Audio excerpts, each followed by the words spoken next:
Welcome to Open Tech Talks. And today we have a Cara Williams with us. And let's welcome Cara to the show. Hey, thank you. I appreciate it. I'm glad to be here. Thank you so much. And if you can introduce yourself and where are you based? Yeah, so I am in Fort Payne, Alabama.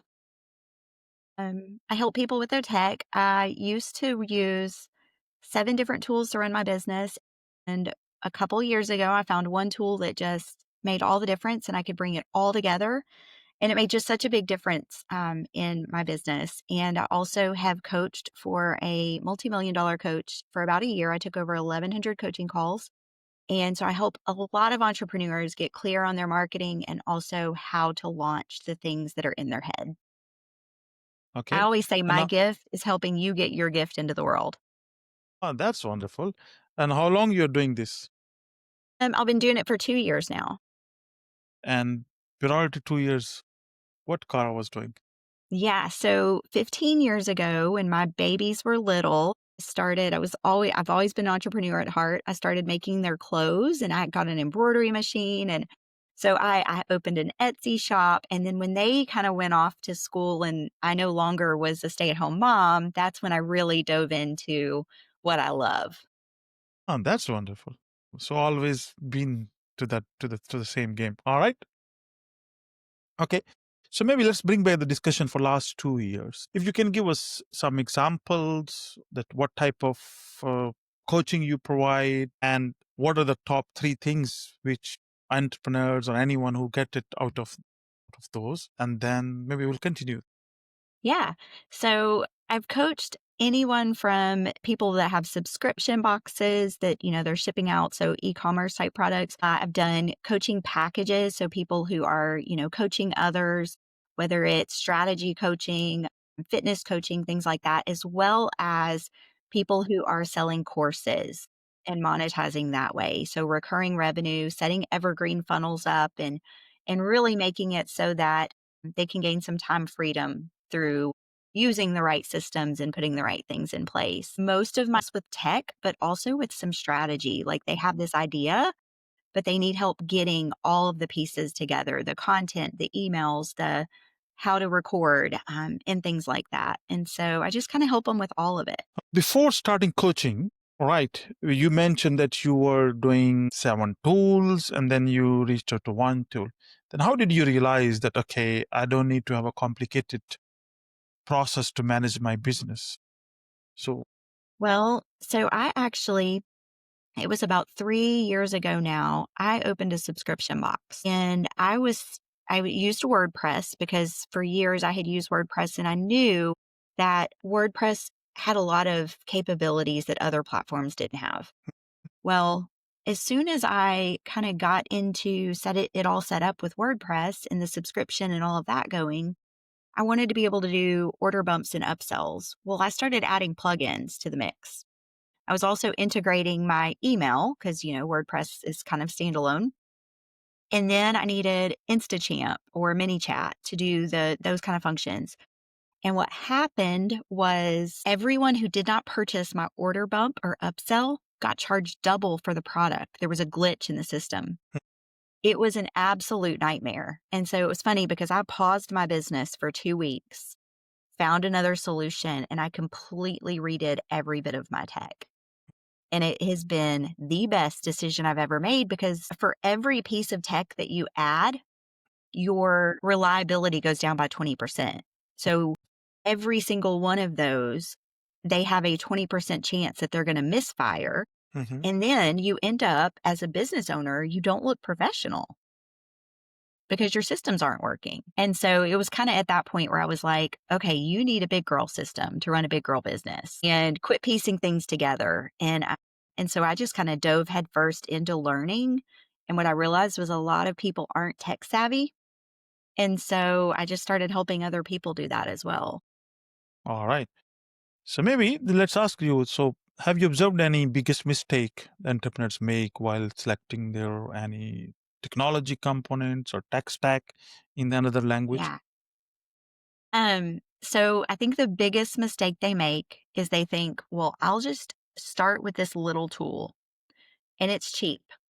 And then in a few months, I need to add this tool and it's cheap. And they keep adding and adding and adding. And what I found was the tech stack that I was trying to piece together was almost $800 a month. And I was able to switch to an all in one that was only $97 a month. Whereas if I had started in the beginning with that 97, not only would I have not lost customers and had to rebuild, but I would have saved money. So they think they're saving money by trying these, 19.99 here and 57 here and 147 here, but you're not, because the time that you have to spend consolidating everything and fixing everything that's broken, that's costing you time too. Like, it's costing you money. And so if I could just tell entrepreneurs one thing, it's get a really good tech stack from the beginning so that you are not having to rebuild later. Because, like, I've got a friend who she's on Kajabi and she's paying 400 and something dollars a month and she's limited on what she can do. Whereas if she was with the platform I'm with, it's $97 a month. She's completely unlimited. And at the end of the day, she could make more money because she could have more products up. All right. So now maybe with these large language models, right? The chat GPT era with the AI from Yeah. last 2 years. So you must have been trying or maybe going through it. So what are your early experiments with that? With AI in Yeah, general. yeah, Yeah. So I'm gonna turn my volume up so I can hear you a little bit better. So I knew, I'll tell you, I knew nothing about AI until 2 years ago. right. Nothing. Like, it was just one of those things. I had been building a business, for 15 years on Etsy and things like that. And locally, I had a paint studio, and I didn't even know people used AI for business. And so it just completely, when I found out, I was like, wow, oh my gosh, this is the best thing ever. Like, this takes me being a solopreneur. It's like adding a whole bunch of employees to now help me with the click of a button. And so, yeah, when I found AI, I jumped right in. I was like, so I building out, and the fact that you can talk to it and refine it and it will get to know you, and it's just amazing. It's just such an amazing tool that I think so many business owners are not utilizing to its full effects anymore. Any lessons you learned it? Anything which you used it for your business? Or maybe you Yes. invented some new prompt or something? Yeah. So after coaching and taking those 1,100 coaching calls in 11 months, what I found was just about every entrepreneur that I encountered, they were launching freebies and products, lead magnets, and that kind of thing, and then offers that were not validated. They didn't even know if their audience wanted them. And they were creating these full courses and putting hours and hours into it. And they would launch it and nobody would buy, or nobody would even download their freebie. And they're like, man, but I spent 6 months like creating that funnel. And so I sat down one day and I went to ChatGPT and I created my own GPT. It's called the Proof First GPT. And what it does is it asks you a few questions about you, your skill set, who you want to serve, how you want to help them. And then it creates 10 freebie ideas and 5 offer ideas. All of the offer ideas are around 2K. They're all higher ticket. They're not, $97 offers. But what it does is you don't have to create all of those things at once. What you do is you just start creating content and it maps out the content for you. So after it gives you the 10 freebies and the 5 offers, it says, would you like me to create 45 pieces of content? And it gives you the hook, it gives you the caption, and it even gives you the script if it's a reel. So then what it does is it rotates through those 10 freebies and those 5 offers to ask your audience what they want. So you don't create any of that stuff until your audience says, yes, I want that. And then at that point, you go create that freebie or you start working on that offer. But it really helps you test and validate your messaging and get to know your audience before you actually waste the time creating things. So maybe as you said that AI was new for you, right? So maybe walk us through how you become expert in creating a GPT. Uh, So I am an executor by nature. One of my business besties, it's funny, we were just talking this morning and she goes, Carrie, your biggest strength is you execute. Like, you get an idea and you execute. And so I jumped in and I realized what a huge asset it could be before I had a big team. I don't have somebody who is writing my emails, who is writing my content, I had to do all of that. Right. And so for me, it was learning the tools, watching videos, learning how to refine things and just diving in and doing it. I think that's the biggest thing. I had a client last week. She called me in tears because she wanted to launch a course and I gave her like, here's the step-by-step video, click here, click here. She was scared to just log in and start watching because she didn't think she could do it. I'm like, listen, you don't know if you could do it till you do it. So just go do it. So I think that's the biggest thing for me is like, I just jumped in and said, I'm going to learn how to do this. And then I'm going to like, I can make this GPT that's going to help a lot of people. So why don't I just co-create it? And I remember that day that I made it. It took me about 8 hours. I mean, I would program and then I would test. And I'm like, nope, program and test and program and test. And it's funny because I've got several clients that are using it now and it gave them the power to just start showing up and talking to their audience, which you know as well as I do. That's how you find out what people need and they want. Right. Now, maybe let's go back to some of the coaching calls which you did. So, what were the common challenges you observed that people were having? Frustration. They were not getting results quick enough. And if you're new and you're building an audience, you've got to get your marketing message down to where you're basically saying the same thing over and over and over and over because we're subject to the algorithm in Right. all of the social platforms. So the chances of somebody seeing your messaging to begin with is really small. But there was a statistic I heard the other day that said for a low ticket or a freebie, it takes 7 to 20 touch points for someone to want to interact with you or download that freebie or purchase something low ticket. For a higher ticket, 39 to 100 touches. So when I created this GPT, it was with the premise that for the next 45 days, you're not going to do anything except test messaging and test content. And after those 45 days, guess what I really want you to do? I want you to double down and I want you to see which ones people liked. And now I want you to keep testing those same ones till we get to the one thing that you're really good at and that people actually want. And so I just think the frustration that people experience because they don't get results quick enough. We live in this generation of fast food, right? We drive through and then 5 minutes we have our Happy Meal Right. and our sweet tea. But that's not the way business works. It's just not. Okay. And take an example of someone very new, and then he or she comes to your coaching call. So, what she will get out of it? What are they going to get out of it? Yeah. Yeah. Well, the first thing I would do I would ask a lot of questions, find out who they are, what their skills are, how they help people, and who they have a heart to serve. And then I would encourage them to start testing their messaging and start figuring out what it is because they may have an idea of what their market really wants, but until they actually start testing and asking, they don't know that anybody's going to buy it. Hmm. So I would just encourage them, like at this point, now that you know what you're good at, who you can help and how you can help them, let's go figure out what words we need to use to turn that into a marketing message that converts. Okay. And then you must have been some pattern emerged that where you may have observed, or maybe let me rephrase it. Have you observed that people were coming to you maybe with just an idea, they haven't done any work, homework, or validated? What was that percentage? A lot.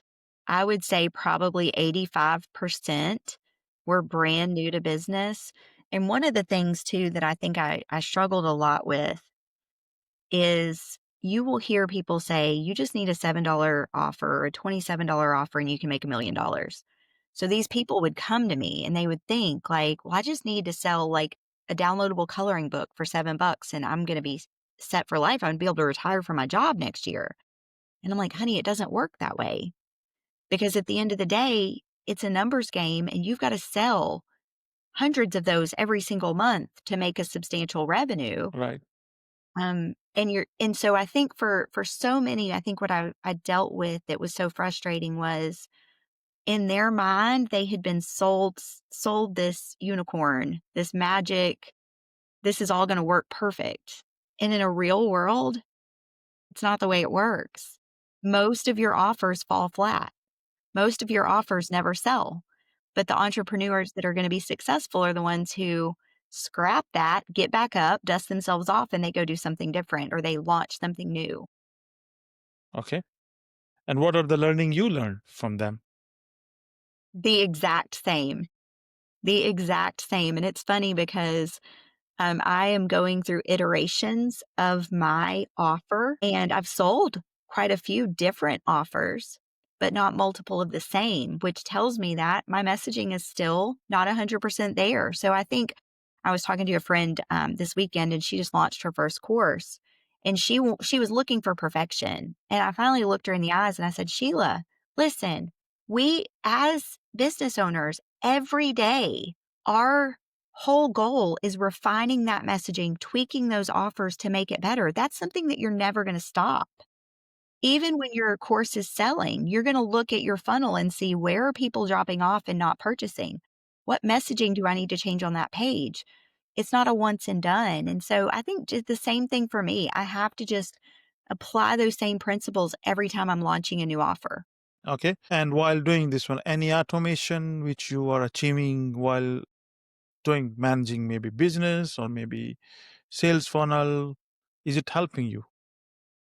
So I have been testing a lot of things with ads. And what's so neat is I could literally set up this funnel and then I could throw a little bit of money behind it and throw an ad, throw it out there. And then I can watch where people are falling off and test and tweak in real time what's happening. If we didn't have those automations set up and somebody just hit a landing page, and I couldn't see, did they progress? Did they actually fill in their information and go to the next page? Or did they, where was the fall off? I would just be shooting blindly. And so this Or way I can see where is my messaging, where are the gaps, and where is my funnel leaking. And I think that, for anyone who's going to do business long term, if it's not just a hobby, I think you have to be able to track that data. And we do it through automation. all right. And these automations, do you think people are understanding whoever are coming to you? So I think that one of the things that they don't really understand how to set it up, Hmm. but they understand they need it. Need of it. Okay. Yeah. And so this morning I was creating a couple of free downloads that people could get. And I did kind of a simple course launch versus a more automation heavy course launch. Both of them are going to be challenging to implement, but one is more challenging than the other. And so I think, people need to understand you don't have to start with a full automation. Let's start automating a little bit and then let's add to it. It's not all or nothing. And so I think they know they need it. They know it's going to save them time, but I think a lot of them are very afraid of tech and automations. Okay. And do you think with this AI, still these courses and these freebies, books, or maybe some cheat codes, cheat sheets are still gonna work? We're going to test it. That's what we're going to do. We're just going to keep testing it. So I know that it will start conversations, and that's what we really need to get to sales. And so at the end of the day, my goal with this new freebies that I'm launching is really to just have conversations. Because if somebody wants that download, guess what? Then I can get into their inbox and I can say, hey, what's your business about? Tell me a little bit about yourself. And I can start to build a relationship because relationships are what actually get the sales. We can have all the automations in the world, but if we're not building relationships, we're not going to get those people who know, like, and trust us. All right. Okay. Maybe any one thing which you wish that you should know before doing whatever you are doing it. Yeah. So I wish I had known about the platform I use now versus using all the others. It would have saved me so much time, so much money, and so much heartache because it was so hard to rebuild everything. You've got, broken links out there. You've got customers who are disappointed. And I just wish I had known to begin with. If I could sit everyone down and say, listen, business is an investment. invest in a platform that's going to grow with you, that's going to allow you to have the business that you want instead of piecing a bunch of stuff together to save time and money or to save money. You're not saving time. All right. So maybe before concluding, so how do you see coming next 2 years What with do I your see testing? coming Yeah, yeah. Well, in the because you're next 2 helping. years? Yeah. So right now, most of my work is I help a lot of VA teams learn. Like I will talk with the entrepreneur, we'll talk about their vision, and then I help their VAs implement all the tech because honestly, most CEOs don't want to do all their tech. Like they need support. They need to be doing what, they're good at.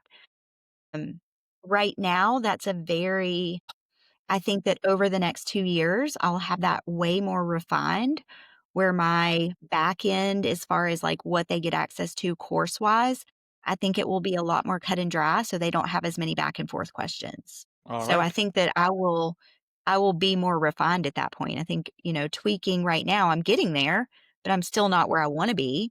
And so I'll just keep improving until I get it to the point that, I know that they're in good hands when they log into All my right. course portal. Any one tip if you want to leave it for the entrepreneurs, and what is that? One tip, don't treat it like a hobby. If you're gonna do it, go all in. If you want a hobby, then, you know, pick a craft or, pick something else. But business is hard. Being an entrepreneur is hard. You have to show up every day. It's not, there's so many days, I think, like just last week, I'm like, if I were working a normal job, somebody else would be covering down for me while I'm at the hospital with my son. That doesn't happen when you're an entrepreneur. So, where people think like, "Oh, I'm just going to be an entrepreneur and I'm going to make my own schedule and all the things." Yeah, but guess what? When you're not the one sitting at that desk for a week and a half, you're going to come back to a whole lot of being behind. And so either do it and do it well or don't jump into it. Just don't because it's going to break your heart when you realize how much work it is. That's wonderful. I love it. Yeah. No, no, Do you that's agree? true. Yeah, no, that's true. That's true.